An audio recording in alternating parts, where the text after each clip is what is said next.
இது வந்து ஜெர்மனியில் வந்து ஃபண்ட் கேஷ் எடுக்கிற மெஷின் தான். ஜெர்மனியில் வந்து பார்த்திங்கன்னு சொன்னால் நம்ம தண்ணி போத்தலோ யூஸ் போத்தலோ கோலாவோ சோடாவோ என்ன வேண்டினாலும் அந்த பொட்டிலில் வந்து ஒரு ரீசைக்கிள் மார்க் கொண்டு இருக்கும். நான் இந்த காட்டுற மாதிரி ஒரு மார்க் இருக்கும். இதை நம்ம யூஸ் பண்ணினா பிறகு திரும்பவே கொடுக்கலாம். நம்ம ஒரு பொட்டில் சோடா எல்லாமே வேண்டக்குள்ளே 25 சென்ட் நம்மகிட்ட இருந்து எடுத்துக்கொள்ளுவாங்க.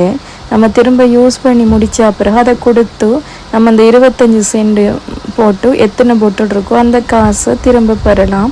இது வந்து ஜெர்மனியில் இருக்கிற ஒரு நல்ல விஷயம். இப்படி செய்கிறதால ரீசைக்கிளிங் பண்ணலாம். அதோட வந்து ரோட் சைட்லேயோ எங்கேயுமே போத்தல்கள் எல்லாம் சும்மா குப்பையாக இருக்காது. அப்போ நாடுமே நீட்டாக இருக்கும். இது வந்து எனக்கு ரொம்ப பிடிச்ச ஒரு விஷயம். எங்களுக்கு இந்த பொட்டில் மூலம் 18 யூரோ 50 சென்ட் வந்து கிடைச்சது.